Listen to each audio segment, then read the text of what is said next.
Okay, we've seen what the Japanese have done in terms of making a Super Mario cartoon. The one and only movie. Sure, no doubt there were a ton of comics running about, but that's not my main focus here.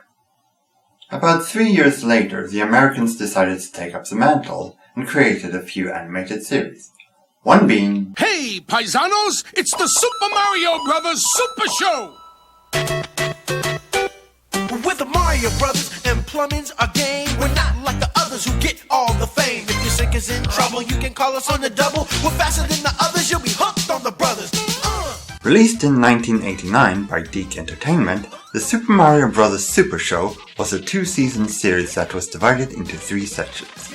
It featured a live-action sitcom setting where the 2 Italian-American plumbers run their plumbing company in Brooklyn, during which they show the 11-minute episodes of their main feature being the Super Mario Bros., as well as episodes of The Legend of Zelda. The Mario Brothers in the sitcom have a few adventures of their own in their basement. They got a portal to the outside world in their medicine cabinet, and some celebrities stop by for a visit, as well as other random characters. Some of their adventures parallel the adventures in the cartoon, but they are not on the same episode. Some of them also include moral messages, which seem stronger here than in the cartoon. Messages like not running away from your family just to get what you want. Be careful of what you buy from strange salespeople. Don't blindly do blind dates. Follow the instructions given thoroughly. And beware of strangers claiming to be a long-lost family member just to steal your fortune. Or anyone claiming anything just to get your money. However, it features one heck of a creepy transition. Very scary. And at the end of every show, they get together to tell the kids, Next time, everybody, to Mario! well, I sure wouldn't want to do this throughout the whole week. Swing your arms from side to side. Come on, it's time to go. Do the Mario. The story behind the cartoon is pretty much that the plumbers were working on a clog, and were sucked into a warp pipe that took them to the Mushroom Kingdom. They apparently were naturals at scaring off King Koopa, so Princess Toadstool decided they should be her bodyguards. The setting is strongly based on the American Super Mario Bros. 2 video game with elements from the first and third games. There is no real introductory episode, and each adventure can be taken in any order, although each episode starts with a plumber's log narration. Plumber's Log, number 1000 BC. We'd arrived in Pyramid Land, where we'd heard the Mushroom people were in real trouble. King Koopa had appointed himself pharaoh and was forcing everyone to live by a set of evil laws. Plumber's Log, number H2O. We were heading into deep danger down in Aqualand. We'd come to fight Barracuda, the most underhanded villain under the sea. The synopsis is pretty much that King Koopa wants to take over the Mushroom Kingdom, but before he can do that he needs the Mario Brothers out of the way. He devises many schemes, as well as many costumes and names, for each adventure that parodies other stories. Emperor Augustus Septemberus Octoberus Koopa, to you, my little prisoner. Fum fee fi fo.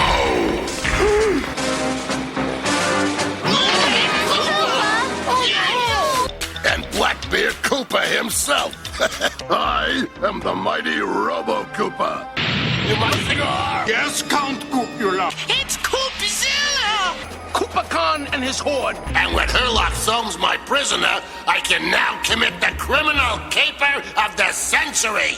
You'll never get away with it, Professor Kuparati.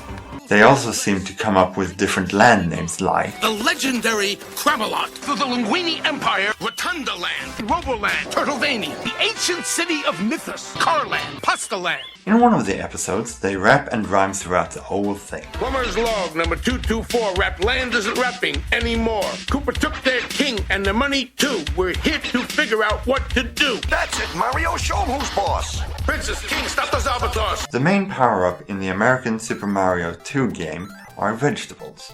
You pull them out of the ground and clobber the enemies, although you can do that with almost any object you pull up. In the cartoon, it seems Koopa and his gang hates vegetables to the point of fear. Vegetables? Yuck! That's right, kids. If you don't want to be as mean and nasty as Koopa, you better eat your vegetables. Although kids would want to be just like Mario, which means they'll be eating lots of spaghetti and pizza all day. Take it from me, not a very healthy diet. In the games you can become invulnerable with a star power-up. That is sometimes pretty rare. Though in this cartoon, all you have to do is bump your head and hope you are conscious enough to see and grab a star before they disappear. But most of the time when the heroes become super, they are more or less much stronger and can shoot fire. The one and only long-lasting superpower from Super Mario 1.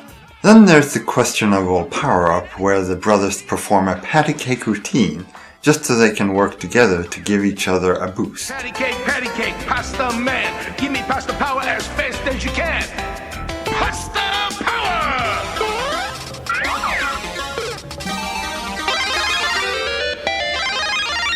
There are times when the brothers wish to return home to Brooklyn, and a few opportunities present themselves, only to have them turn back in the last second to save the princess for the umpteenth time.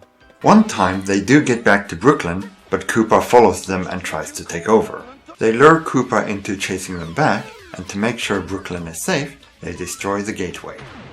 Well, it would seem I have much more to say on this cartoon. Some cheap animation, corny jokes, out-of-place settings and satire, and, well, just something to keep the kids occupied, I guess. Well, seeing as I've got a few more minutes on my hands, why not take a look at the other portion of the show, The Legend of Zelda.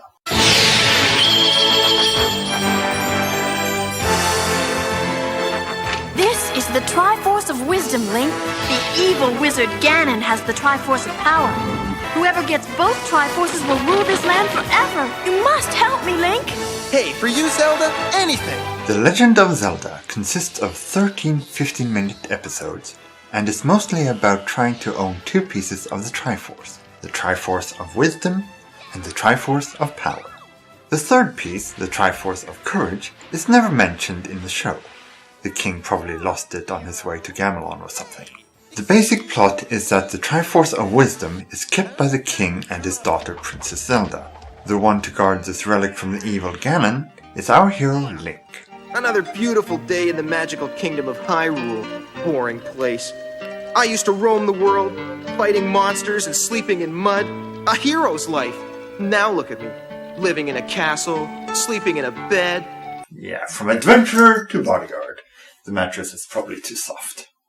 But life in the castle has its adventures too, as minions from Ganon try to sneak in to steal the Triforce. There are many times when both Ganon and Zelda come close to getting both pieces of the Triforce, but either due to lack of time or someone's clumsiness, it never happens. If Zelda gets both pieces, then Ganon is defeated forever. So sometimes I wonder if Link isn't deliberately keeping this reality from happening. We have to get the Triforce of Power! No time. After all, Without a villain, what are heroes gonna do? only difference is that Sonic has Sally, while Link doesn't get any from Zelda, despite there being a hint of love from Zelda. So, basically, it is a series of capture the flag campaigns. Speaking of the relationship between Zelda and Link, it is almost always about bickering over the little things. While Link tries his best to save the day, he gets very little gratitude from Zelda. Nice job, hero. Ta-da! Your Triforce chunk, fair maiden. Kiss me. Wonderful! One more to go. Come on, Link. We may not need a hero to fight off this attack. We may not even need you. Wow. Excuse me, princess. Aw, come on, princess. No! We almost had the Triforce! It was right there! I swear it's like they were already married. Many times he tries to get a kiss from Zelda, and the few times she allows it, something always interrupts the moment. Okay, a quick little kiss, but remember, it doesn't mean anything. Course not. Kiss me, princess. Sure, why not? I guess it won't spoil the day too much.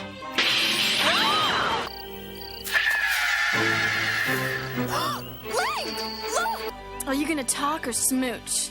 Pucker up, princess. Huh? One quick kiss. All right. So for you, a big kiss. You mean it worked?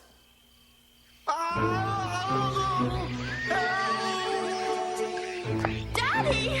This always happens. Ta-da! Saved you again. Kiss me. I was just going to.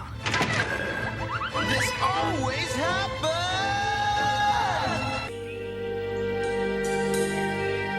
Hey! Knock it off, you two! Sprite? The infamous annoying fairy with all the helpful hints. Oh, wait, wasn't she called Proxy?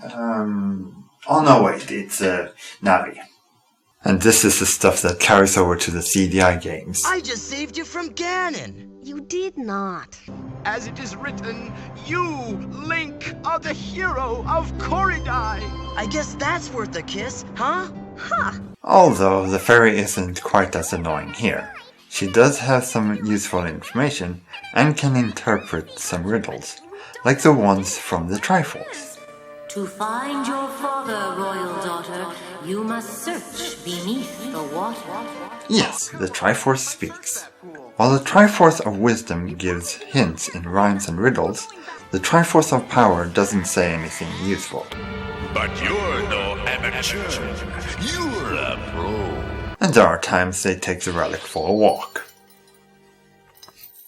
Ganon conjures his minions from this evil jar, which seems to also recycle vanquished enemies. Each time Ganon is defeated with 3 zaps, he is sent to the jar and awaits respawn with the others. And he seems to like teleporting a lot. I guess he just does that out of frustration because his powers are limited on the surface. And when they do,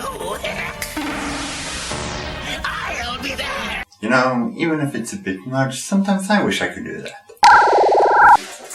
Just teleport around, in the middle of a sentence, making it hard. To follow what I'm saying. Although I swear, not even John Delancey is that bad in any of his omnipotent incarnations. Now, I'm not too familiar with the power-ups, but I think they got most of them correct. But I don't think I've heard of a flying shield in the games. But it seems that if anyone can do magic if they set their mind to studying it, I guess anything can go here. In the next to last episode, Link manages to destroy the evil jar, making me want to shift the order of the episodes a little. Oh yeah, unlike Super Mario, I feel that there is a solid introductory episode, and possibly a good ending episode. I mean, once the jar is destroyed and the evil magic is tearing the underworld apart, what more is there to do? So, that was the Super Show, and I think the Zelda cartoon was somewhat better than the Mario cartoon. Maybe better animated, but that could just be the slightly better adventures, making me forget about the other cheesiness. Up next, we shall jump a number and take a look at the adventures of Super Mario Bros. 3. Well, excuse